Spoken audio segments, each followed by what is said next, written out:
Estimados estudiantes, tengan ustedes un buen día. Vamos a iniciar otro tema que en realidad es una compilación de varias técnicas en las que vamos a ver estas técnicas para permeabilización de las vías aéreas.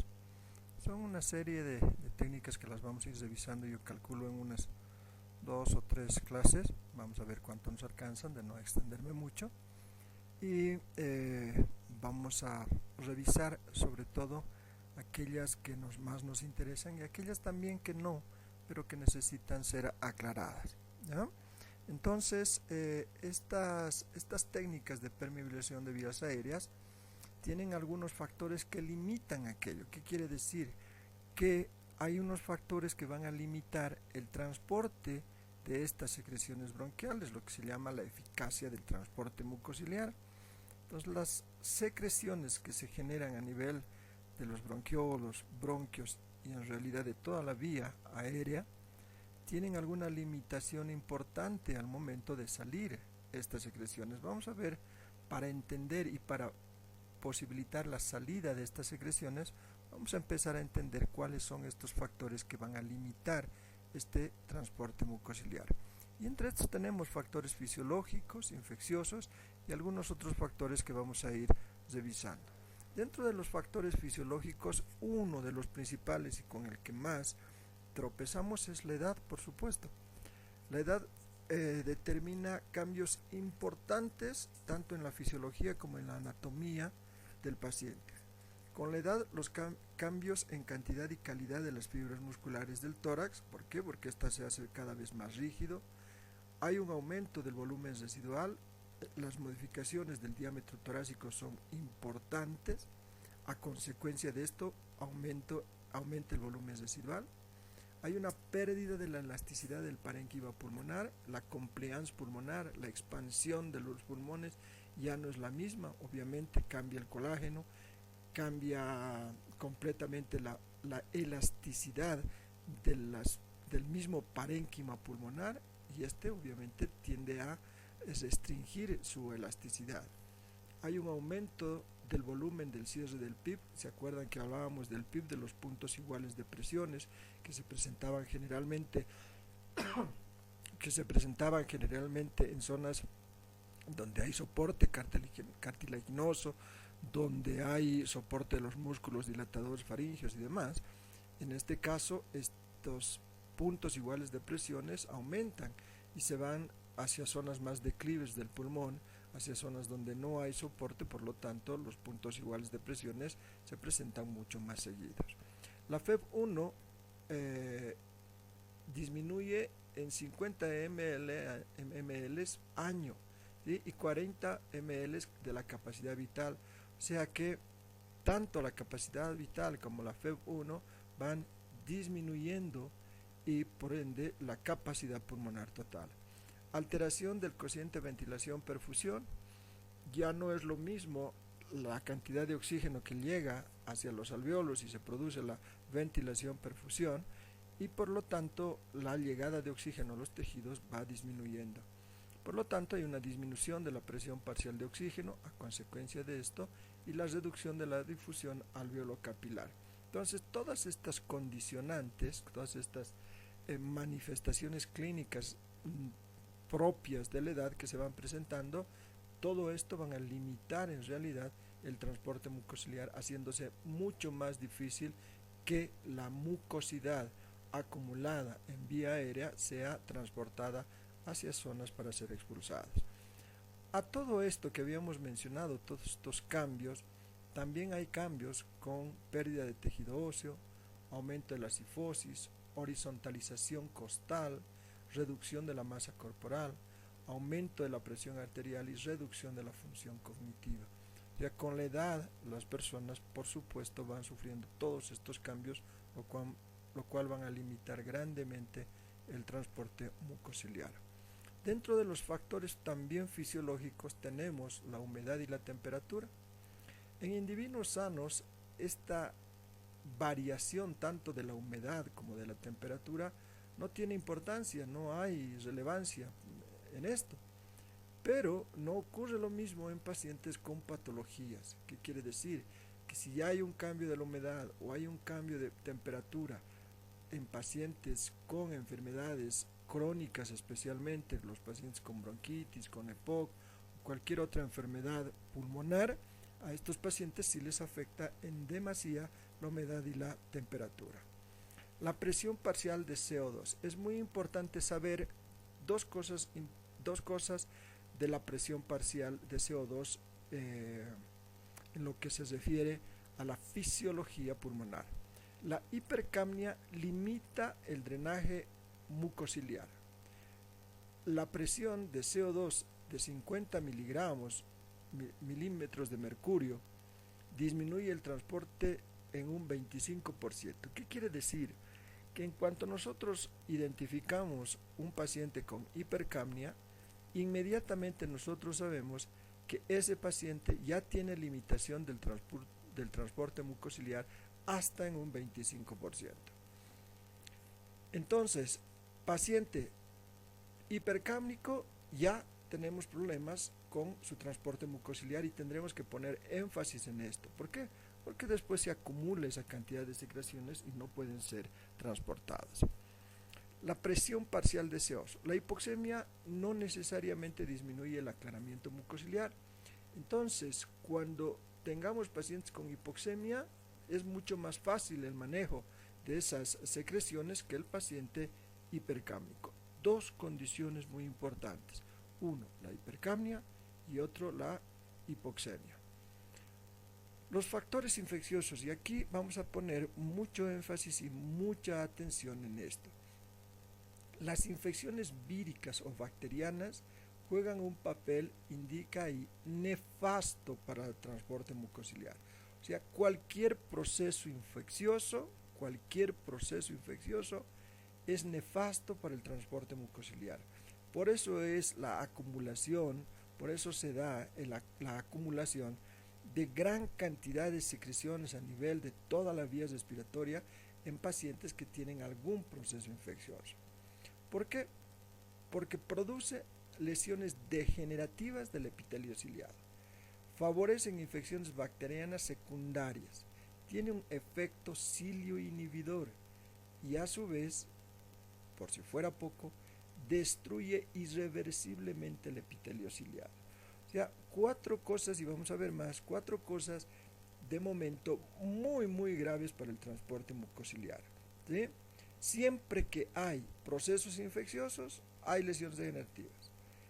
Hay inundación bacteriana secundaria a cualquier proceso infeccioso. Los cilios, que son los encargados de transportar esa cantidad de secreciones, se inhiben, no funcionan. Y a su vez hay destrucción del epitelio ciliado y posteriormente tiene que haber una regeneración de esta. Dentro de otros factores, vamos a ver qué es lo que ocurre, qué es lo que causa la cilioinhibición. Hablemos de la cilioinhibición, que puede ser permanente o que puede ser transitoria.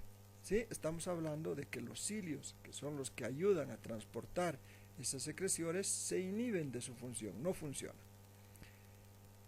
En la fibrosis quística, un factor ciliotóxico.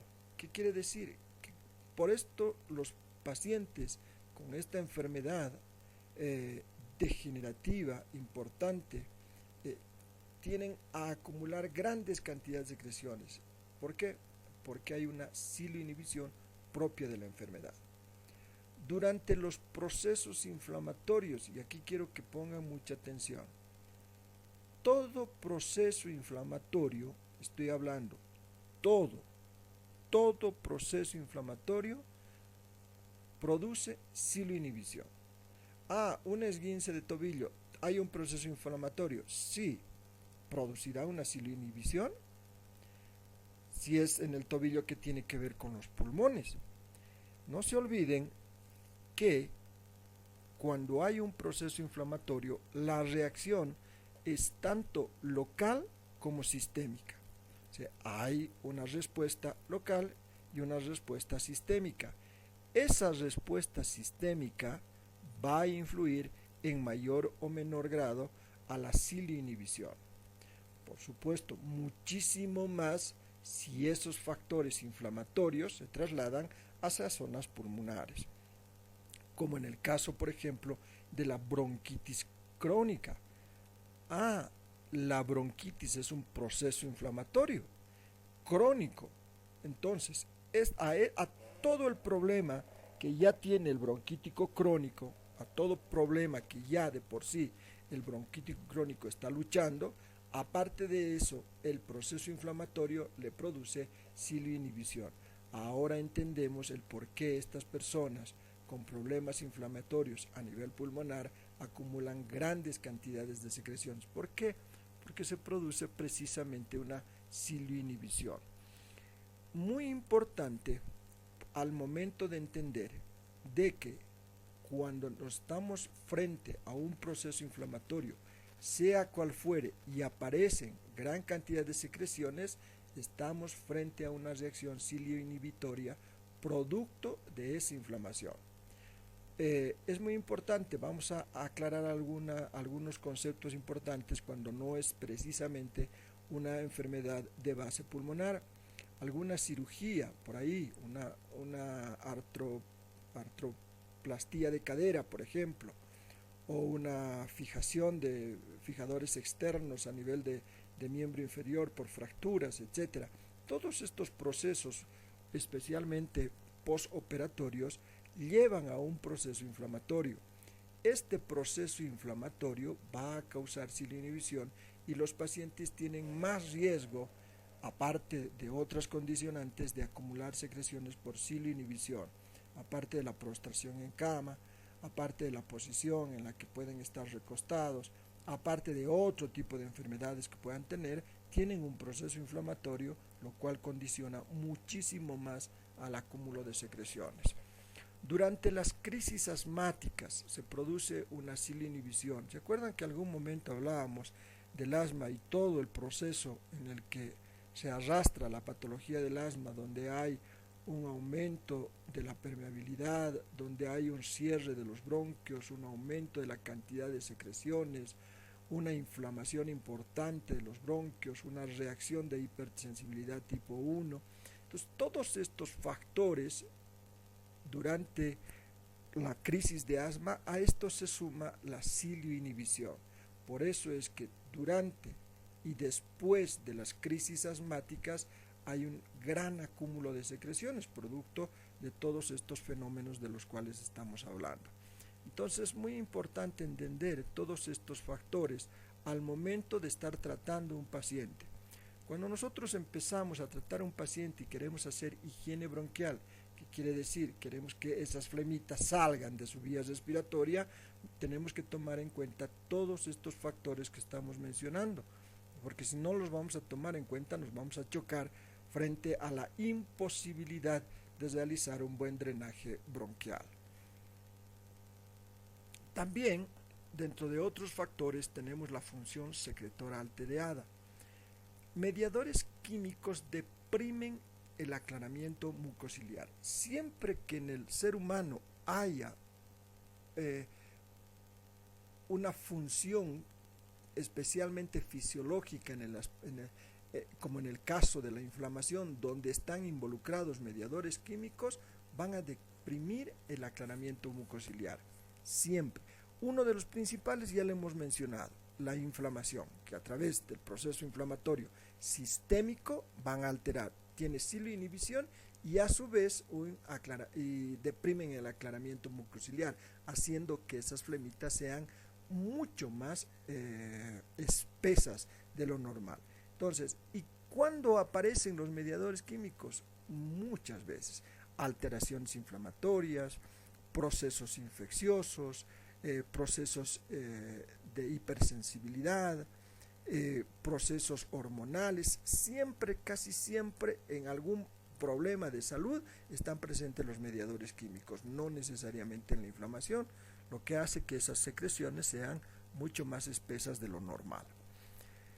La mucosa epitelial alterada es muy importante cuando el epitelio de estas secreciones, de estas vías aéreas se altera, se va a producir un menor aclaramiento del muco ciliar. Ahora, ¿cuándo se destruye la mucosa epitelial? ¿Cuándo se altera la mucosa epitelial? Casi siempre en los procesos respiratorios, tanto agudos como crónicos. Digo casi siempre porque es muy difícil determinar si realmente la mucosa epitelial se ha alterado o no en algún paciente con proceso agudo, por ejemplo. Puede ser que no, puede ser que sea nada más una reacción, pero casi siempre hay un proceso de degeneración de ese epitelio. Esa degeneración de ese epitelio va a alterar y va a deprimir el aclaramiento mucociliar. ¿Qué estoy diciendo? Que este proceso va a alterar la función secretora, no va a ser normal. Bien, entonces vamos a ver, ahora vamos a ingresar ya en el terreno de las técnicas de permeabilización de las vías aéreas y vamos a ver objetivos claros e importantes para esto. Primero, mejorar el transporte mucociliar. ¿Qué tenemos que hacer? Que sea mejor ese transporte mucociliar, que sea de tal forma que se transporte y a su vez sea expulsado. Por eso dice el segundo, aumentar el volumen de la expectoración diaria. Son pacientes que si bien eliminan secreciones, pero no eliminan en la cantidad que requeriría el cuerpo en esas condiciones. ¿Qué quiere decir? Que acumulan secreciones a nivel de toda la vía respiratoria. Entonces nosotros de inicio tendremos que aumentar la cantidad de expectoración. ¿Qué quiere decir? Que ese paciente diariamente elimine más de lo que está acumulando o de lo que está produciendo a nivel de glándulas secretoras o de las células calciformes de todo el árbol traqueobronquial. Disminuir la resistencia de la vía aérea. La vía aérea, a partir del acúmulo de secreciones, ofrece una cierta resistencia a la eliminación de estas. Nosotros tendremos que disminuir esa resistencia y por lo tanto al hacer todo esto vamos a mejorar la función pulmonar. La función pulmonar siempre está alterada cuando aparece acúmulo de secreciones, siempre. Entonces nosotros tendremos que mejorar esa función pulmonar. Para esto tenemos algunas técnicas de permeabilización de las vías aéreas, las cuales las vamos a ir revisando poco a poco. Tenemos el drenaje postural, las presiones manuales de la caja torácica, las percusiones y las vibraciones. Vamos a ir revisando cada una de estas. El drenaje postural, las presiones manuales, las percusiones, las vibraciones. Vamos a ir revisando cada una de estas y vamos a ver al final otras técnicas, 2 o 3 técnicas más que son importantes dentro de estas de la permeabilización de las vías aéreas. Estas técnicas de drenaje postural que permite la remoción de las secreciones desde los pulmones usando la gravedad es una de las más importantes, pero vamos a ver más adelante que también son unas de las más limitantes por las grandes y pequeñas contraindicaciones que existen y no permiten el desarrollo de estas, ¿ya? Vamos a ver que este drenaje postural que se denomina previene la acumulación de secreciones y movilizan estas secreciones. Pero aquí vamos a empezar a revisar las precauciones y las contraindicaciones. Ahí van a ver ustedes una serie de manifestaciones que indican contraindicaciones o precauciones para el drenaje postural. Vamos a empezar a revisar cada una de estas y con esto vamos a concluir el tema de hoy. Gracias a la nueva técnica en realidad del drenaje postural, vamos a ver que ya no es tan limitante el drenaje postural porque se ha reducido a 3 posiciones claras y concretas para el drenaje postural que lo vamos a ver adelante. Si ustedes googlean y ponen en Google drenaje postural, les va a salir una serie de figuritas donde les indican cómo realizar el drenaje postural y una serie de posiciones que creo que son más de 10, 12 creo, ya ni recuerdo cuántas son, que son un montón, ¿ya? donde se lo ponía al paciente en esa posición y se lo dejaba en esa posición, y como decía más antes, solamente se esperaba que los pulmones, usando la gravedad, eliminen esas secreciones. ¿Qué quiere decir? Que el pulmón solamente por gravedad eliminaban esas secreciones. Por eso decía, desde los pulmones usando la gravedad. ¿Ya? Entonces, esas posiciones que nosotros antiguamente teníamos eran así. Se lo ponía el paciente en esa posición y esperábamos que la gravedad haga su trabajo. Bueno, eso cambió radicalmente porque ya no solamente esperamos que la gravedad haga su trabajo, sino también el fisioterapeuta haga el trabajo juntamente con el paciente, si está el paciente consciente, o muchas veces solamente con técnicas pasivas el terapeuta puede hacer su trabajo, ¿sí? Entonces, a partir de esa actualización del drenaje postural, el drenaje postural ya no solamente es proceso de la gravedad, sino o resultado de la gravedad, sino también resultado de la participación activa del fisioterapeuta, ¿ya? Por eso es que todas estas precauciones y contraindicaciones ya casi se van eliminando. No obstante, algunas sí son definitivamente contraindicaciones, ¿sí? Por ejemplo, vamos a ir mencionando, el neumotórax y la hemoptisis siguen convirtiéndose en una contraindicación absoluta. Paciente con neumotórax o hemoptisis no se realiza drenaje postural. Sistema cardiovascular inestable como hipertensión, infarto agudo de miocardio y arritmias. Antes esto era una contraindicación absoluta, ahora se lo puede tomar como una precaución precisamente por las técnicas que se hacen, que no son tan agresivas, y se lo puede realizar. Los siguientes estados posoperatorios: la neurocirugía, donde puede haber aumento de la presión intracraneal. Esto era una contraindicación absoluta, ahora es una precaución de acuerdo a la severidad del estado posoperatorio. La anastomosis esofágica, sigue siendo una contraindicación absoluta.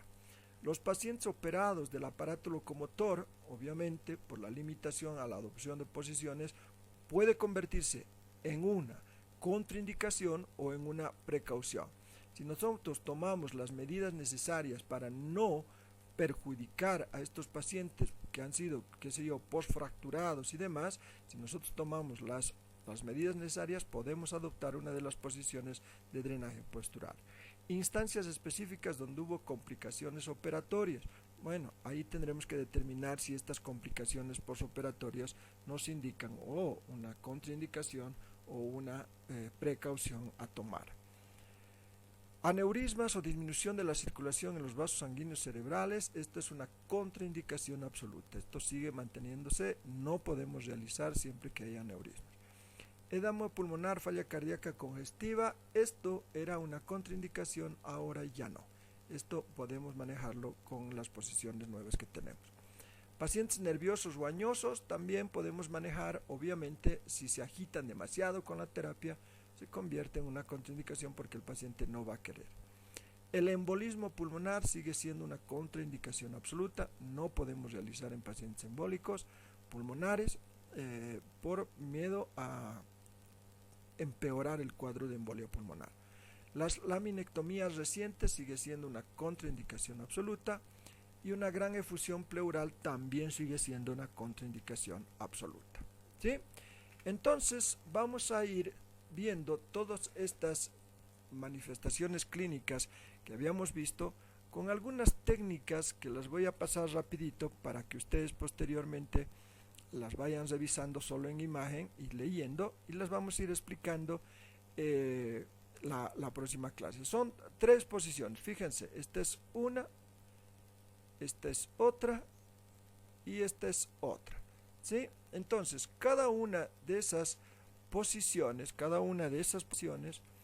vamos a estudiarlas y las vamos a sobre todo conocer cuáles son sus limitaciones y cuáles son sus ventajas al realizar cada una de esas posiciones la próxima clase.